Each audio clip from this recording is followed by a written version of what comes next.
আমি দেখেছি বেশিরভাগ দরিদ্র, টাকার যার খুবই সংকট, যার সাইকেল নাই, সে হুন্ডা কেনার জন্য জুয়া খেলে।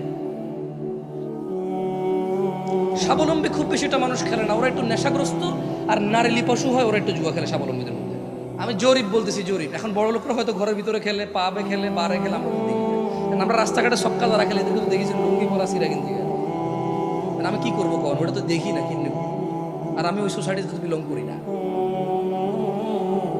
তাইলে ইউটিউব বলে কি খেললে পয়সাওয়ালা হবে? আল্লাহ বলে কি করলে পয়সাওয়ালা হবে? আস্তাগফিরুল্লাহ বললে খালি কি সম্পদ বাড়বে? উনি বলছে যে ওয়াবানিন, সন্তান সন্ততি হবে। তার মানে গাছের আগায় কিছু বানলে সন্তান হবে নাকি আস্তাগফিরুল্লাহ বললে? তাহলে আস্তাগফিরুল্লাহ বললে দুইটা জিনিস পাইলাম। কয়টা পাইলাম? আস্তাগফিরুল্লাহ বললে কি বাড়বে, কি হবে?